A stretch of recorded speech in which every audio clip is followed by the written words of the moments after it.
తప్పించింది. ఇక అయిపోయింది, ఇక చచ్చిపోతాడు, ఇక అతనికి దిక్కు లేకుండా అయిపోతాడు, ఇక చనిపోతాడని అంటూ ఉంటారు. కానీ శుభవార్త ఏమిటి తెలుసా? మరణము తప్పించుట యెహోవా వశం. దేవుని స్తోత్రం కలుగాక.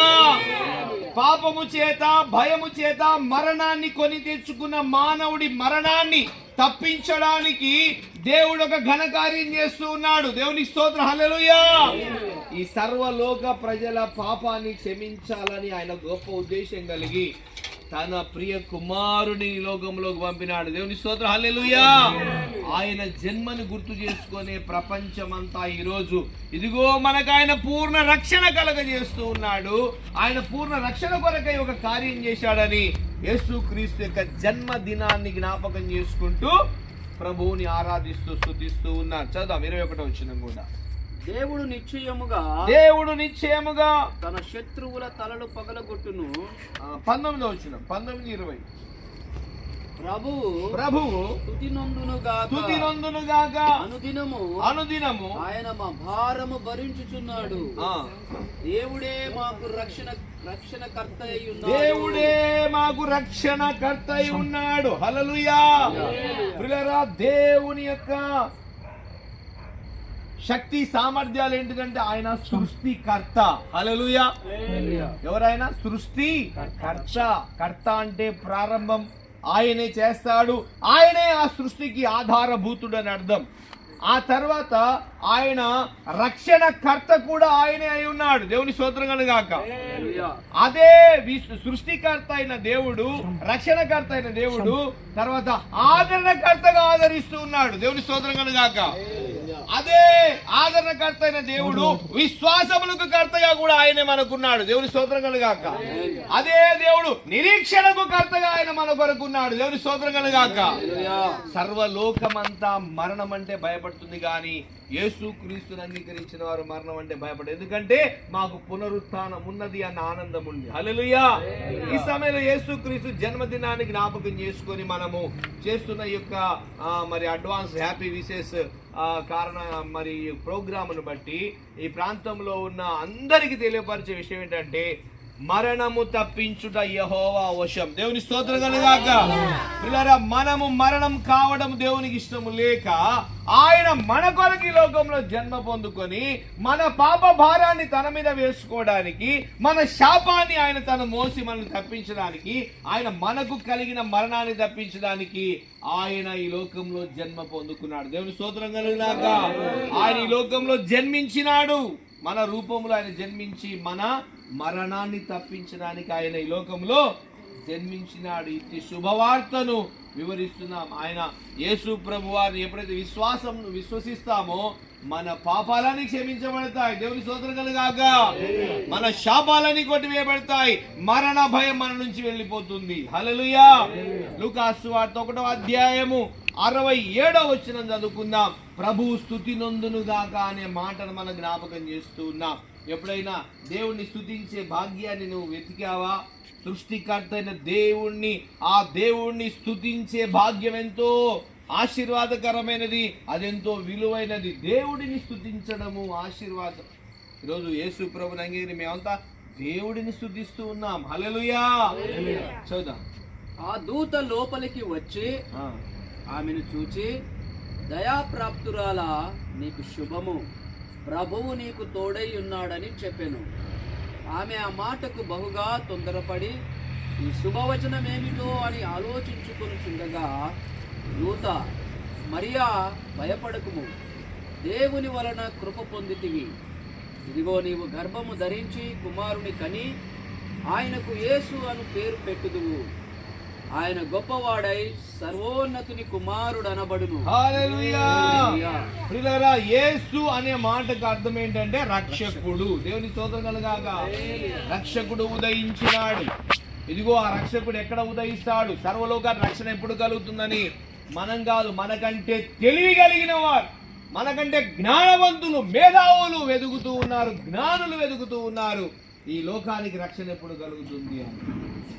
ఆ రక్షకుడు పుట్టిన వేళనే ఈ యొక్క క్రిస్మస్ సంబరం. దేవుని స్తోత్రం కలుగాక. హల్లెలూయా. యేసు అనగా రక్షకుడు అనే మాట మనం చూస్తూ ఉన్నాం. 68వ వచనం చదువుకుందాం. ప్రభు అయిన ఇజ్రాయేలు దేవుడు స్తుతింపబడును గాక. ఆయన తన ప్రజలకు దర్శనమిచ్చి ప్రియులారా, దేవుడు దర్శించి, దేవుడి లోకంలో ఉన్న ప్రజలను దర్శించి విమోచన ఇస్తున్నానని జ్ఞాపకం చేసినాడు. హల్లెలూయా.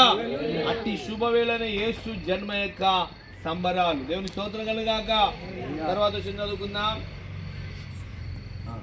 తన సేవకుడైన దావీదు వంశమునందు మన కొరకు రక్షణ శృంగమును అనగా మన శత్రువుల నుండి మనలను ద్వేషించు వారందరి చేతి నుండి తప్పించి రక్షణ కలుగజేసెను. హల్లెలూయా. దేవుడు నీ ద్వారా స్తుతింపబడాలని ఆయన నిన్ను రక్షించుకున్నాడు. హల్లెలూయా. దేవుడిని స్తుతించాలంటే మొట్టమొదట మన పాపం క్షమింపబడి ఉండాలి. హల్లెలూయా. లేకపోతే దేవుడి దగ్గర ఎవరు నిలబడి స్తుతించి ఆరాధించలేరు. హల్లెలూయా. దేవుడు రక్షకుడైన యేసు ఈ లోకంలో పుట్టి మనందరికీ రక్షణ కలుగజేసినాడు. అలాగే మనం చూసుకుంటూ వెళితే 2వ అధ్యాయం 11 మనకు తెలుసు, దావీదు పట్టణమందు నేడు రక్షకుడు మీ కొరకు పుట్టి ఉన్నాడు, ఈయన ప్రభు అయిన క్రీస్తు. దేవుని స్తోత్రం కలుగాక. ఈ రక్షకుని ఆనందం ఎప్పుడు వస్తుందంటే ప్రభు అయిన యేసుని విశ్వసించి ఆ రక్షకుని అంగీకరించినప్పుడు ప్రతి హృదయంలో రక్షణ ఆనందము కలుగుతుంది. ఇదేదో 10 సంవత్సరాల క్రితం 20 సంవత్సరాల క్రితం స్టార్ట్ చేసినటువంటి ఆచారం కాదు, ఇది ఒక ఆరాధన కాదు. సృష్టి ప్రారంభము నుంచి దేవుని ఎలా ఆరాధించాలో ప్రజలు వెతుకుతా ఉన్నారు. హల్లెలూయా. ఆ రక్షణ గురించి ఎదురు చూస్తున్నారు. అయితే 2025 సంవత్సరాల క్రితమే లోక రక్షకుడు ఈ లోకంలో పుట్టినాడు. హల్లెలూయా. లోక రక్షకుడు మరియ గర్భం ద్వారా ఈ లోకంలో జన్మ పొంది ఆయన మనందరి పాపాన్ని క్షమించడానికి ఆయన జన్మ పొందాడు. కాబట్టి ఈ సమయంలో వాక్యం వింటున్నా మీరందరూ ప్రభుని యేసు క్రీస్తును రక్షకుడిగా అంగీకరిస్తే పాపము క్షమాపణ జరిగి ఆ మహా ఆనందము కలుగుతుంది. దేవుని స్తోత్రం కలుగాక. మహా ఆనందము కలుగుతుందని చక్కగా దేవుని యొక్క వాక్యములో చాలా వివరించి రాయబడున్నాయి. సంతోషం, ఉల్లాసం, ఆనందం, రక్షణ ఆనందము మనకు కలుగుతుంది. కనుక ఎవరైనా ఈ క్రిస్మస్ సందర్భముగా ప్రభుని యేసు క్రీస్తు రక్షకుడు అంగీకరించాలంటే మీ హృదయం మీద మరి చేయి పెట్టుకొని మరి సేవకులు ప్రార్థన చేస్తారు. రక్షక మా అమ్ముని కూడా రక్షించిన ఆయన అని మీరు దేవుని మరి వేడుకుంటే ఆ రక్షణ మీకు కూడా దేవుడు దయచేస్తాడు. మాలాగా మీరు కూడా మహా ఆనందాన్ని పొందుకొని ప్రభు సన్నిధిలో సంతోషిస్తారు. మరి ముఖ్యంగా ప్రభువును స్తుతించే భాగ్యం దొరుకుతుంది. దేవుని స్తోత్రం కలుగాక. దేవుడి కొద్ది మాటలు దీవించును గాక.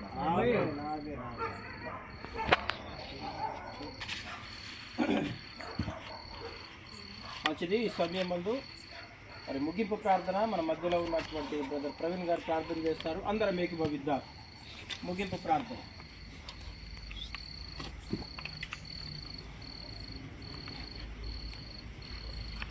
సర్వోన్నతుడా, సర్వాధికారి, సర్వలోక తేజోమయుడా, అగ్నిస్వరూపుడు అయిన తండ్రి, నీకు వందనములు, స్తుతులు, స్తోత్రాలు నాయన. అయా, క్రిస్మస్ పర్వదినాలలో ఉంటుండగా నాయన స్తోత్రములు దేవా, నీ ఉన్నతమైన భాగ్యము లోకంలో ఉన్న సర్వమానవాళికి కలిగజేసినటువంటి విధానమును ప్రభువా మరలా ఒకసారి జ్ఞాపకం చేసుకున్నట్టుకు నాయన నీవిచ్చిన గొప్ప కృపను బట్టి నీకు వందనాలు, స్తుతులు, స్తోత్రాలు తండ్రి. ఈ వాక్యము విన్న ప్రతి హృదయమును మీరు కదిలించండి దేవా. అవును నాయన, నీవే గొప్ప రక్షణను కలుగు చేసిన దేవుడు అని నమ్ముచున్నాము దైవా. స్తోత్రములు తండ్రి. అయా స్తోత్రములు నాయన, మా విరోధుల నుండి రక్షణ కలుగు చేసిన దేవుడు నాయన. అంత మాత్రమే కాదు, మా పాపములను, శాపములను, దోషములను తొలగించి అయా గొప్ప రక్షణ అనే కవచాన్ని ఏర్పాటు చేసి ప్రభువా మరలా అవి చేయకుండా నా తండ్రి నీ నీతి అనే మైమరువును మాకు ధరింపజేసి ఉన్నావు తండ్రి. నీకు వందనాలు ప్రభువా. అయా ఈ మాటలు విన్న ప్రతి హృదయం కదిలించుగాక నా తండ్రి. అయా నీవే గొప్ప రక్షణ కలుగచే దేవుడు అని ప్రభువా వారి హృదయాలను ప్రేరేపించమని ప్రార్థిస్తున్నాము తండ్రి. స్తోత్రములు నాయన. అయా ఇక్కడికి కూడి వచ్చిన ప్రతి బిడ్డను దీవించి ఆశీర్వదించండి ప్రభువా. ఇదిగో నాయన అయా నీ యొక్క సువర్తమానమును మేము విని ఉన్నాము దేవా, స్తోత్రములు తండ్రి. అయా నీ గొప్ప శక్తి చేత మమ్మల్ని నింపి పంపమంటూ ప్రార్థిస్తున్నాం నాయన. ఇదిగో ఈ గృహమును దీవించి ఆశీర్వదించండి ప్రభువా. నీ కృపలో నాయన స్తోత్రములు తండ్రి. ఆశీర్వాదమునకు అడ్డుగా ఉన్న ప్రతి ఆటంకమును యేసు నామములో లయపరుస్తున్నాము దేవా, తండ్రి. గొప్ప ఆలోచనలు దయచేయండి ప్రభు. నీ కృప తోడుగా ఉంచండి యేసయ్యా. నీకే వందనాలు, స్తుతులు, స్తోత్రములు దేవా. ఆకాశపు ప్రణయ ద్వారములను విప్పిన ప్రభువా, పటుజాలని దీవెనలను కృమ్మరించమని ప్రార్థన. అయా సమృద్ధి అయిన దీవెనల చేత నింపి నా ప్రభువా, నీవు మాత్రమే కుటుంబము ద్వారా ప్రభువా నిరంతర ఘనత మహిమ ప్రభావములను పొందుకొనమని యేసుక్రీస్తు పరిశుద్ధమైన నామములో, ఘనమైన నామములో ప్రార్థించి అడిగి వేడుకొనుచు పొంది ఉన్నాము మా తండ్రి. ఆమేన్, ఆమేన్, ఆమేన్, ఆమేన్. ఇప్పుడు మన పరమ తండ్రి అయిన దేవుని ప్రేమ, మన ప్రభువును రక్షకుడైన యేసుక్రీస్తు వారి కృప, సమాధానం, పరిశుద్ధాత్మ దేవుని ఆదరణ, కాపుదల, దేవుని సింహాసనం భూలోకాన్ని మన కొరకు పంపబడిన దేవుని ఏడాత్మల సహాయం ఈ క్రిస్మస్ సందర్భముగా దేవుని కృప మనందరికీ తోడై నడిపించును గాక. Amen, amen, amen, amen. Happy happy Christmas. Merry merry Christmas. Happy happy Christmas. Merry merry Christmas. అందరికీ క్రిస్మస్ శుభాకాంక్షలు. వాక్యం విన్న వారు ఎవరైనా యేసయ్యని రక్షకుడిగా అంగీకరించాలంటే మీరు పిలవండి యేసయ్యని మీ హృదయంలోనికి. ఆయన వచ్చి మిమ్మల్ని ఆశీర్వదిస్తాడు. దేవుని స్తోత్రం కనుక.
మత్తయి సువార్త 1వ అధ్యాయం 21వ వచనాన్ని చదువుకుందాం ఈ సమయం ముందు. మత్తయి సువార్త 1వ అధ్యాయం 21వ వచనం. ఆమె ఒక కుమారుని కనును తన ప్రజలను వారి పాపముల నుండి ఆయనే రక్షించును గనుక ఆయనకు యేసు అను పేరు పెట్టుదువు అనెను. దేవునికి స్తోత్రం. ఇక్కడ చదవబడినటువంటి మాటల్లో ఈ మత్తయి సువార్తలో రాయబడినటువంటి మాట ఒకసారి మనం జ్ఞాపకం చేసుకుంటే, ప్రజలందరి పాపాల నుండి విముక్తి పరచడానికి ఆయన పుట్టాడు. దేవునికి స్తోత్రం. ఎవరి పాపాలు? ప్రజలందరి పాపాలు. ఈ ప్రజలందరూ ఎవరయ్యా అంటే ఒక వర్గానికి చెందినటువంటి వారు కాదు.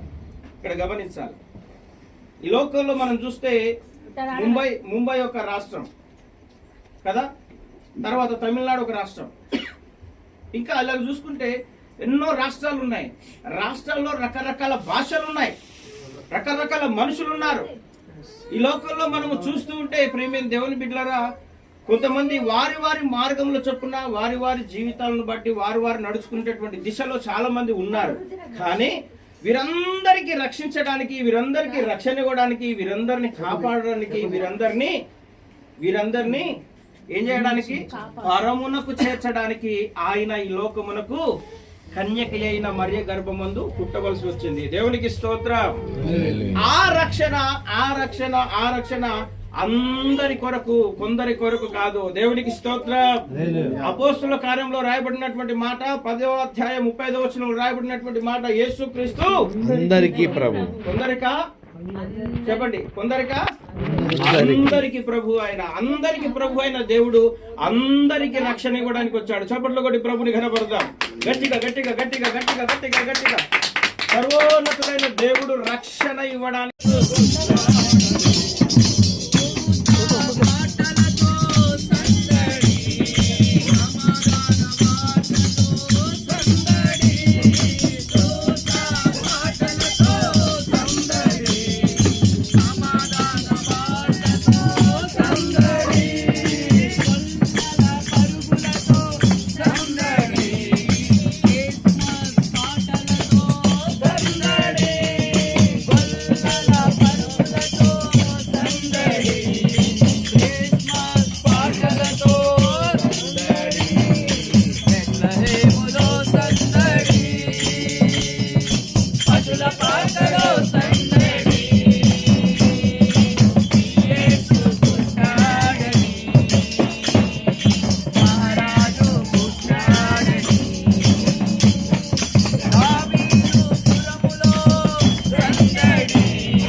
మమ్మును మరచి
జీవం నా ద్వారానే తప్ప తండ్రి యొద్దకు ఎవడును తండ్రి యొద్దకు ఎవడును చేరడు అని చెప్పాడు. ఏంటంటే ఎంత గొప్ప రక్షణ! ఎన్ని డబ్బులు ఇచ్చినా, ఎన్ని ఆస్తిపాస్తులు పంచినా ఆ రక్షణ ఎవరైనా ధనముతో పొందుకోగలరా? ఎవ్వరు పొందుకోలేనటువంటి ఆ రక్షణను ఆయన ఎలా ఇచ్చాడు తెలుసా? ప్రియమైన దేవుని బిడ్డలారా, నిన్ను నన్ను జగతికి పునాదికి మునిపే ఏం చేశాడు? ప్రేమించాడు, ఏర్పాటు చేసుకుని ప్రేమించి ఉచితముగా ఇచ్చాడు ఆయన. దేవునికి స్తోత్రం. ఉచితమైన రక్షణ ఆయన అందించి అనేకులను వెలిగించటానికి ప్రేమైన దేవుని బిడ్డలారా ఆయన మన కోసము భూమి మీదకి దిగి రావడం జరిగింది. ఇక్కడ మనం చూసినట్లయితే ఒక్క మాటే మనకు చాలు. ఏంటిదంటే ఆయనే రక్షించును. అందరం కలిసి ఆయనే రక్షించును. రక్షిస్తాడు ఆయన పాపముల నుండి, శాపముల నుండి, దోషం నుండి, చివరికి మరణము నుండి కూడా ఆయన రక్షించగలిగిన సర్వశక్తిమంతుడు. దేవునికి స్తోత్రం. సమస్తము నుండి ఆయన ఏదైనా చేయగలిగిన దేవుడు. ఆయనకు అసాధ్యమైనది ఏది లేదు. ప్రియమైన దేవుని బిడ్డలారా, ఏది లేదు. ఆయనకు సమస్తము సాధ్యమే. ఏదైనా చేయగలడు. అందుకే ఒక భక్తుడు రాశాడు ఒక పాట ఈ మధ్య కాలం, ఏమైనా చేయగలవు, కథ మొత్తం మార్చగలవు, నీ నామముకే మహిమంతా తెచ్చుకందువు, ఏమైనా చేయగలవు, మార్చగలవు, నీ నామముకే మహిమంతా తెచ్చుకందువు. యేసయ్యా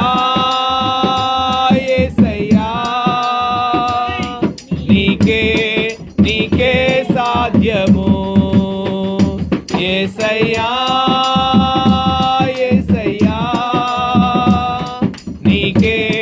నీకే సాధ్యము. ప్రియమైన దేవుని బిడ్డలారా, ప్రభు మనకు ఎలా ఉన్నాడట? రక్షకుడిగా ఉన్నాడు. ఎలా ఉన్నాడు? రక్షకుడిగా ఉన్నాడు. రక్షకుడు ఏం చేస్తాడు? అన్ని సందర్భాల్లో నువ్వు నలిగిపోతున్నావా, వేదన పడుతున్నావా, కష్టపడుతున్నావా, ఇబ్బంది పడుతున్నావా, వేదనలో ఉన్నావా, ఎలాంటి పరిస్థితుల్లో ఉన్నా నువ్వు ఆదుకోవడానికి ఆయన సిద్ధంగా ఉన్నాడు. ఎలా ఉన్నాడు? ఆదుకోవడానికి సిద్ధంగా ఉన్నాడు. నీ వైపు చూస్తూ ఉన్నాడు, నిన్ను ఆదరించడానికి, నిన్ను బలపరచడానికి. ఏంటంటే ఒకసారి మన జీవితాలను మనముగానే ఒకసారి ఆలోచన చేస్తే, ప్రభుని ఎరగనప్పుడు మన బ్రతుకులు ఎలా ఉన్నాయో ఒకసారి ఆలోచన చేయండి. ప్రభుని ఎరిగిన తరువాత మన బ్రతుకులు ఎలా ఉన్నాయో ఒకసారి ఆలోచన చేయండి. ఆ మహా గొప్ప దేవుడు మనల్ని ఎలాగో ఆదరిస్తున్నాడు, ఎలా ప్రేమిస్తున్నాడు, ఎలా నడిపిస్తున్నాడు, ఎలా జీవింపజేస్తున్నాడు అనేది ప్రేమిని దేవుని బిడ్డలారా ఆయన రక్షించేటటువంటి విధానంలో మనం చూస్తూ దేవునికి మహిమ కలుగును గాక. మంచిది. ప్రేమిని దేవుని బిడ్డలారా, మరి ఈ సమయమందు దేవుని వాక్యాన్ని ధ్యానం చేసుకుందాం. ముందుగా అందరికీ క్రిస్మస్ పర్వదినాల్లో మనం ఉంటున్నాం. ఎక్కడ చూసినా దేవుని అంగీకరించినటువంటి ప్రజలు, దేవుని తెలుసుకున్నటువంటి వారు అనేకులు ఈ సమయమందు, ఈ మాసమందు ఎందరో మంది అనేక ప్రాంతాల్లో, అనేక రాష్ట్రాల్లో, ఈ ప్రపంచ వ్యాప్తముగా ఒకే ఒక మాసంలో జరిగేటటువంటి ఏకైక పెద్ద పండుగ ఏమిటి అంటే అది క్రీస్తు జననము యొక్క అద్భుతమైన ఒకే ఒక పండుగ, అదే క్రిస్మస్. దేవునికి స్తోత్రం. హల్లెలూయా. ఆయన పుట్టాడని, ఆయన వచ్చాడని, ఆయన మరలా ఈ లోకమునకు రాబోతున్నాడని అనేకులకు తెలియపరచడానికి ఒక అద్భుతమైన ప్రపంచ యావత్తు ప్రపంచ యావత్తుకు తెలియపరచడానికి చేసుకునే గొప్ప పండుగ క్రిస్మస్. దేవునికి స్తోత్రం. క్రిస్మస్ అంటే దాని అర్థం, క్రిస్మస్ అంటే క్రీస్తుకు ఆరాధన, క్రీస్తును ఆరాధించటం.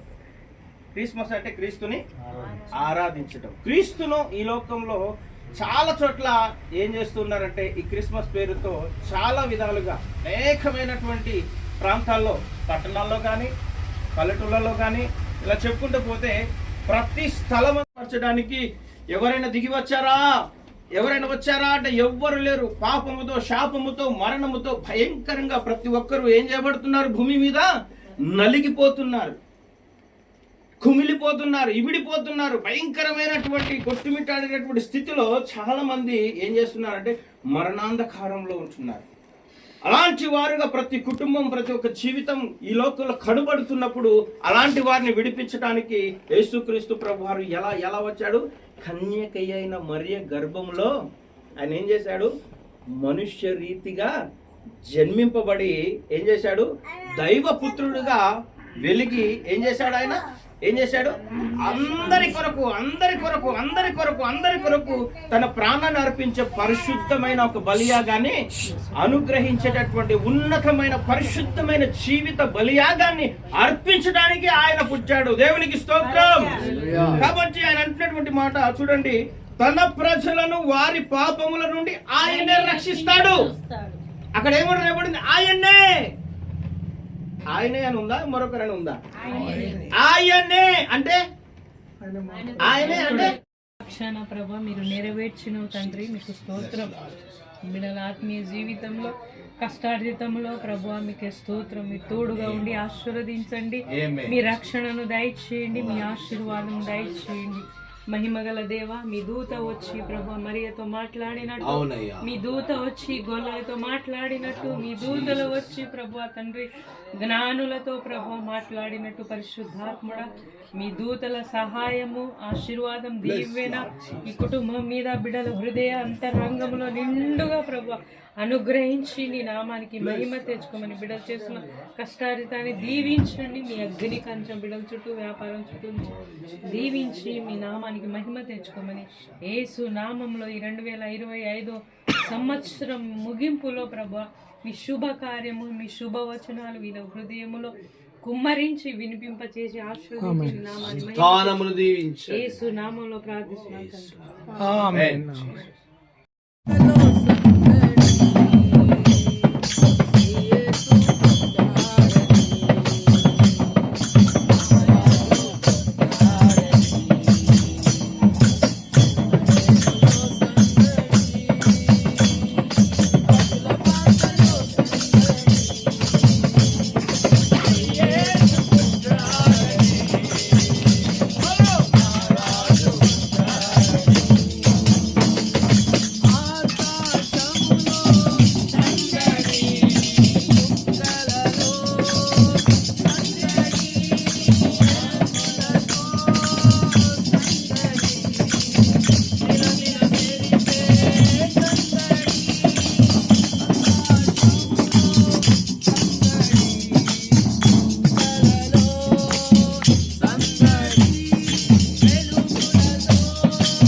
ఆశీర్వదించిన విధానమును బట్టి నీ జన్మదిన వేడుకను ప్రభువా ఈ కొద్ది సమయము తండ్రి జ్ఞాపకం చేసుకోవడానికి మీరు ఇచ్చిన అవకాశంను బట్టి దాని గురించి ఒకసారి మనం ఆలోచన చేయగలిగితే ప్రేమిన్ దేవుని బిడ్డలారా, ఆ వెలుగుల ద్వారా, ఆ యొక్క ఆర్భాటాల ద్వారా దేవుణ్ణి ఏం చేయగలుగుతున్నాం? లోకానికి పరిచయం చేయగలుగుతున్నాం. దేవునికి స్తోత్ర. జాన్వేస్లీ అన్నను, రాజమండ్రి జాన్వేస్లీ అన్నను ఎవరు అడిగారట, ఏమని అడిగారట?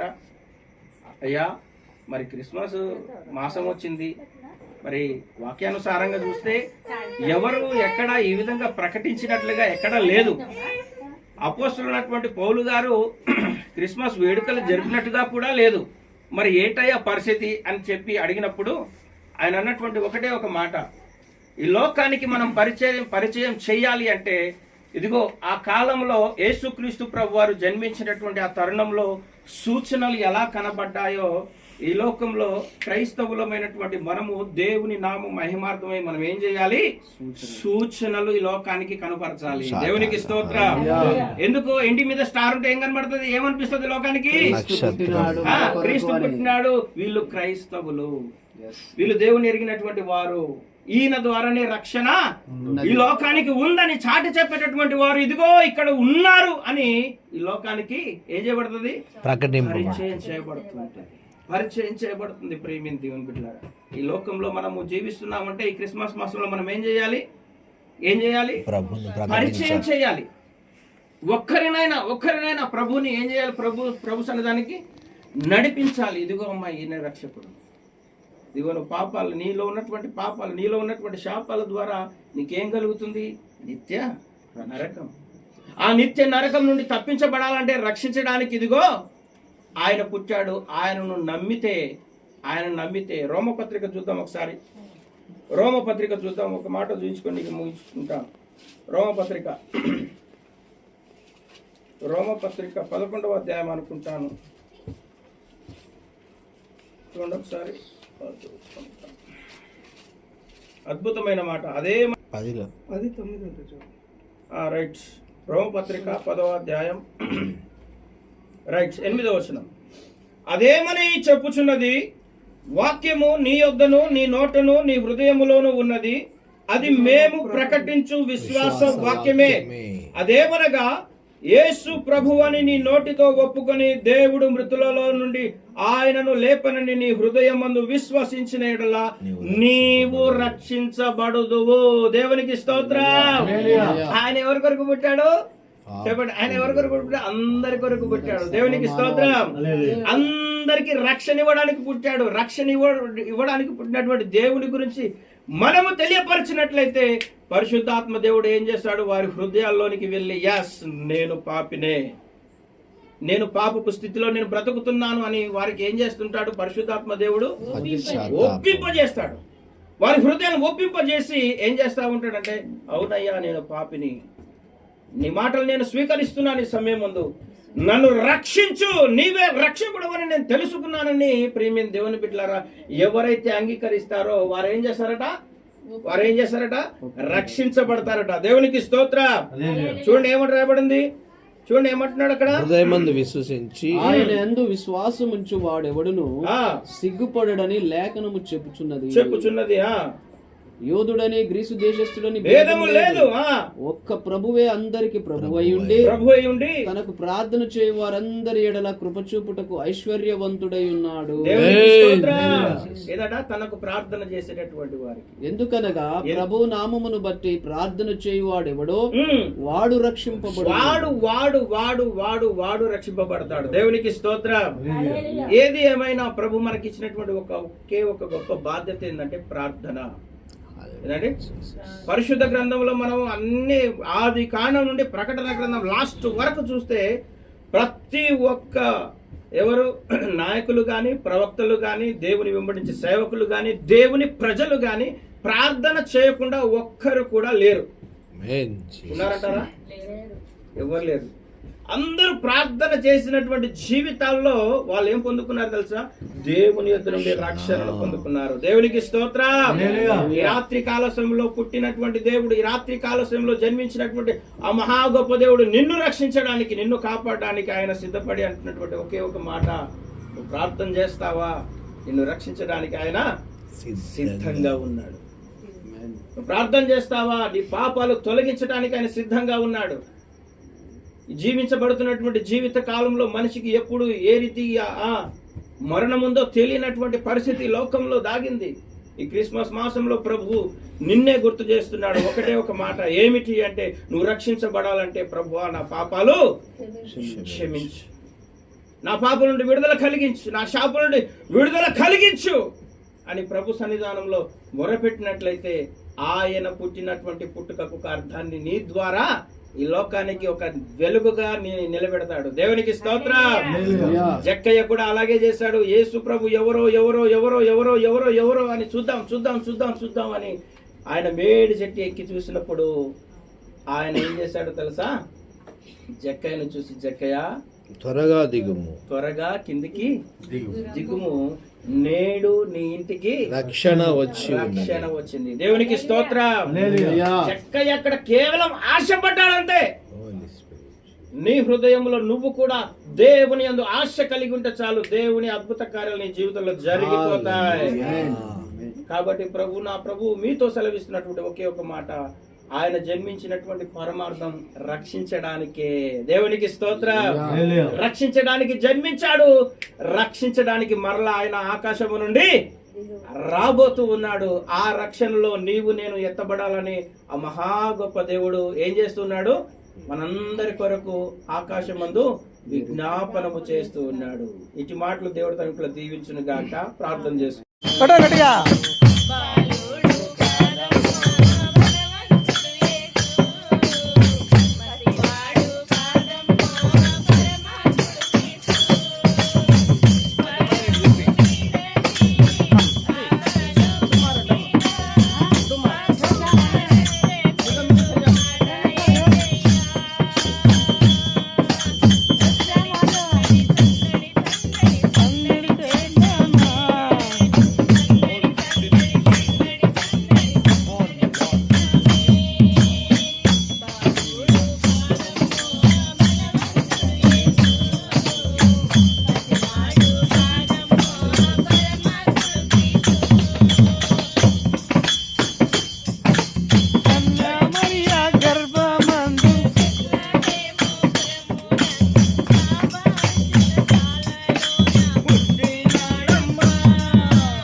స్తోత్రం. ఇంకా చివరి పాట ఎవరన్నా